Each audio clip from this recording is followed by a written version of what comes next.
Programme हालात हाजरा देखने वालों की खिदमत में मोहब्बत भला सलाम।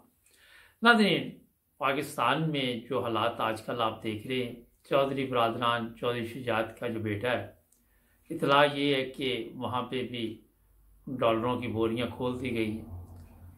अच्छा, अब थोड़ा सा बताऊंगा कि हुआ क्या है। हुआ ये है जनाब कि ये डॉलर इसराइल से आए, अमेरिका से आए या किसी और मुल्क से आए, मगर इतनी ज़्यादा मकदार में ये डॉलर हैं, कोई भी इदारे का चीफ या कोई भी छोटा मोटा कोई पार्टी लीडर ये वो जो भी मुंह खोलने की कोशिश करता है तो उसके मुंह में डॉलर दे दिए जाते हैं। अब जरदारी ने डॉलर जनाब वो चौधरी शुजात के बेटे को भी दे दिए गए, आप भी मुंह बंद रखो, जरूरत नहीं है ड्रामा करने की। अच्छा, जो डॉलर नहीं देता उस पर केस बना देते हैं। अब जिन ममालिक ने इस काम में हिस्सा डाला है वो इनको ऐसे छोड़ेंगे नहीं। ऐसे इसलिए छोड़ेंगे नहीं कि ज़ाहिर उन्होंने पैसे दिए हैं, उन्होंने जो इस चीज़ के पैसे दिए हैं, अगर तो ये नवाज शरीफ के ज़रिए डील हुई है और जरदारी इसमें शामिल है तो फिर ज़ाहिर उन्होंने इनसे पूछना।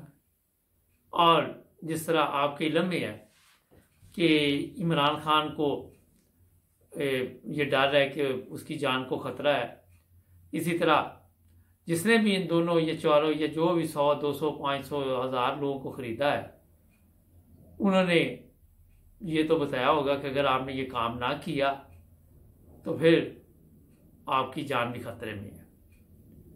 और फिर एक बात याद रखें, कोई भी बड़ी ताकत है जब वो पैसा खर्च करती है तो काम लेती है। हमारी तरह नहीं है कि मजदूर है तो वो बेचारा भी पूरा ही काम करता है, कोई भी बंदा है तो पैसे तो पूरे ले लेते हैं मगर काम उस हिसाब से नहीं करते। इसलिए मैं आपको बता रहा हूँ कि मैं एक दफ़ा लाहौर में था, कुछ 6-7 साल पुरानी बात है। हमारे तो वहाँ दयानतदारी के साथ काम भी नहीं किया जाता, तो मुझे अब याद नहीं लाहौर कौन से किसी मैं वो वहाँ पे था शॉपिंग सेंटर में, तो जोहर टाउन का एरिया था शायद, तो वहाँ पे काफ़ी बड़ा स्टोर था एक, तो कपड़े वगैरह भी थे, सब कुछ था। तो 2-3 लड़के और 1-2 लड़कियाँ ना जो काम करती थी वो वहाँ एक जगह पे इकट्ठी गप्पे लगा रही थी। तो मैं पास से कोई चीज़ देख रहा था तो एक कहता ध्यान रखना, मैनेजर आए तो इशारा कर देना। और वही हुआ कि जब मैनेजर दूर से देखा किसी ने तो इशारा किया तो वो कपड़े शिपड़े इधर उधर सीधे मीधे करने शुरू कर दिए। यह है पाकिस्तानी कौम का जो मैं आपको बता रहा हूँ। मगर जो दूसरे ममालिक है, अगर उन्होंने इतनी भारी रकम इनको दी है और फिर उनको गारंटी भी दी होगी, जरदारी ने दी है या जिसने भी दी है, उसमें चीफ ऑफ आर्मी स्टाफ ने भी दी होगी गारंटी के जो आप कहते जाएंगे हम उसी तरह चलते जाएंगे। और यही वजह है कि 25 मई को भी आपके सामने क्या कुछ हुआ पाकिस्तान में, किसी पे कोई असर नहीं हुआ। असर कैसे होता, कभी भी नहीं असर होना था।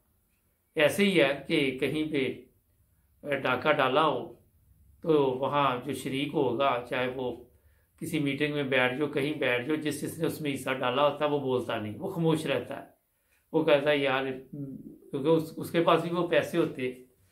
और इसी तरह मुंह बंद कराने के लिए जब सब डाकुओं को बराबर की रकम मिली या जो जो म्यार थे इनके, कोई छोटा डाकू, कोई बड़ा डाकू, कोई चोर, कोई कुछ, तो उन्होंने फिर इसी चीज़ के पैसे दिए कि आपने जो भी बोलना झूठ ही बोलना और कहना यही है कि हम सच बोल रहे हैं। आप देख लें, ये सुबह से शाम तक जो लोग आजकल गवर्नमेंट में हैं उनको खुद नहीं पता, सुबह वो कुछ कहते हैं, शाम को कुछ कहते हैं। टैक्स के मामला आते हैं, कभी वो कह देते हैं जनाब इतने फीसद टैक्स लगेगा, कभी कहते हैं गरीब पे लगेगा, कभी कहते हैं अमीर पे लगेगा, कभी कुछ कहते हैं, कभी सिगरेट पे लगेगा। मकसद ये है कि ये यूटर्न इसलिए लिए जा रही है कि जी हमें कर्जा नहीं मिलेगा, IMF वाले जो है वो कर्जा नहीं देंगे। तो ये जो हालात आजकल आप पाकिस्तान में देख रहे हैं बहुत ही खतरनाक है। खतरनाक इसलिए कि जब पूरा मुल्क बेच दिया गया, दाव पे लगे हुए सब। और मैंने आज सुबह के प्रोग्राम में यही बता दिया था कि चीफ ऑफ आर्मी स्टाफ भी अभी जाने वाला मुझे नहीं नज़र आता लगे। अब एक ड्रामा नया चल रहा है। मैं अभी हैम्बर्ग में था, कहीं किसी जगह पे बैठा हुआ, तो वो कहने लगे कि क्यों नहीं जाएगा, ये पाकिस्तान में कानून भी कोई चीज़ है। मैं कानून, कौन सा कानून, कौन सा आइन बताइए, किसी को समझ आती है? अगर जनाब ये और 3 साल रहेगा तो अदालत में जाएंगे, तो मैं अदालत क्या करेगी? 3 साल लमकाती रहेगी, तारीख पर तारीख देती रहेगी। जब 3 साल गुजर जाएंगे तो अदालत ऐसा फैसला दे देगी कि जिसको समझ ही ना आए। आप देख लें जो भी अभी तक सुप्रीम कोर्ट ने, हाई कोर्ट ने फैसले दिए हैं, अगर तो किसी को समझ आई हो तो मुझे बताइए। तो ये मामला इतने गहरे हैं कि कोई इसको समझ नहीं पा रहा। मगर मैं आपको बता देता हूं कि अंडरग्राउंड ये मुआहदा जरूर हुआ होगा कि अगले 3 साल भी चीफ ऑफ आर्मी स्टाफ यही रहेगा।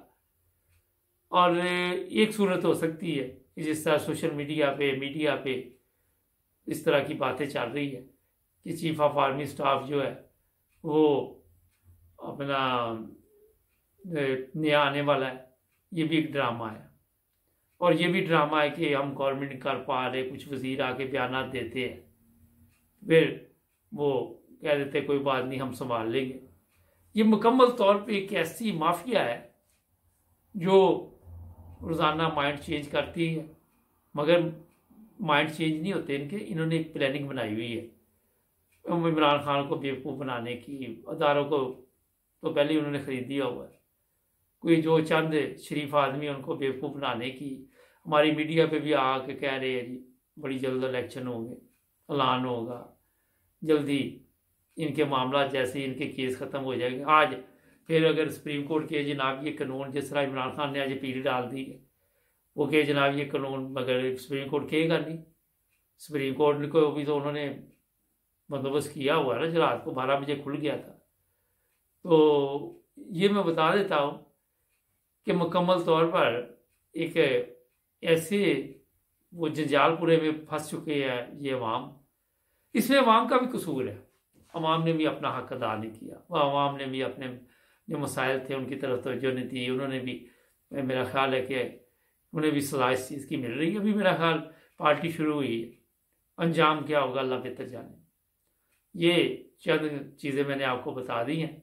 आज मैं वज़ीर आज़म पाकिस्तान देख रहा था, शहबाज शरीफ कह रहे बड़ी सख्त गर्मी, वो बेचारा गर्मी में भी सूट पहन के जा रहा था। तो मैं सोच रहा था कि पता नहीं ये कहाँ पे है, तो पता चला ये नवाब शाह गया था अफसोस करने के लिए।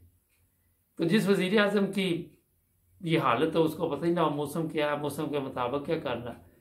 ठीक है गाड़ी एयर कंडीशनर है, फिर भी माहौल के मुताबिक, वक्त के मुताबिक। आप वैसे तो आप वैसे ही फिरते रहते। नवाब शाह कौन सा, आप वाइट हाउस की है, वहाँ भी आप जैसे ही लोग बैठे हुए। तो लिबास पहनने का तरीका ले, बैठने का नहीं, उठने का ले, कोई चीज़ जो है उनको, जिस बंदे को इल्म नहीं, वो आपके मुल्क की क्या हालत करेगा ये खुद आप अंदाज़ा लगा लें। सब्सक्राइब करें, जुड़े रहे हमारे साथ। मिलेंगे नए प्रोग्राम में। अल्लाह हाफ़िज़।